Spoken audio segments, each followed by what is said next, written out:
અમદાવાદમાં રાત્રે ધમાકેદાર વરસાદથી પાણી ભરાઈ ગયા છે। પૂર્વ વિસ્તારમાં પાણી ભરાતા લોકો પરેશાન થઈ ગયા છે। નરોડા પાટિયાથી કૃષ્ણનગરના રોડ પર પાણી ભરાઈ ગયા। બ્રિજના અધૂરા કામને કારણે સ્થિતિ વધુ ખરાબ બની ગઈ છે। અમદાવાદીઓ જે ચોમાસાની રાહ જોઈ રહ્યા હતા, કારણ કે કાળઝાળ ગરમી હતી, તાપમાન ખૂબ ઊંચું હતું અને સૌ કોઈ અપેક્ષા રાખી રહ્યા હતા કે શહેરમાં વરસાદ પડે। પહેલો વરસાદ પડ્યો અને શહેરમાં જળબંબાકાર સ્થિતિ થઈ ગઈ। આ સ્થિતિ માત્ર સામાન્ય વરસાદમાં થઈ ગઈ। ક્યાંક અમદાવાદ મહાનગરપાલિકા જે પ્રી મોન્સૂન એક્ટિવિટીના દાવા કરે છે, એ તમામ દાવાઓ અહીં પોકળ સાબિત થઈ ગયા છે।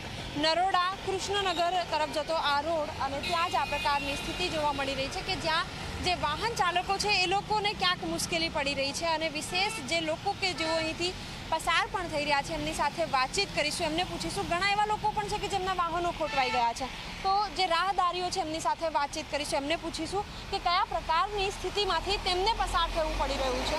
નિશ્ચિત રૂપે જો દાવા થતા હોય, આપ જણાવો, દાવા કરવામાં આવે છે કે પ્રી મોન્સૂનની કામગીરી થઈ છે શહેરમાં, આપને લાગે છે કોર્પોરેશને કંઈ કામગીરી કરી? ના, કોઈ કામગીરી નથી કરી આમાં। મને એકચ્યુઅલી એવું લાગી રહ્યું છે કે જ્યારથી આ બ્રિજનું કામકાજ ચાલુ છે ત્યારથી અત્યાર સુધી જ્યાં બી બ્રિજના કામકાજ ચાલુ છે અને આ જે પબ્લિકને તકલીફ થઈ રહી છે, ટ્રાફિક એટલો છે, ટ્રાફિકનો બી સમસ્યા છે અને એના હિસાબે આ બ્રિજના કામ પૂરા થતા નથી, બરાબર છે।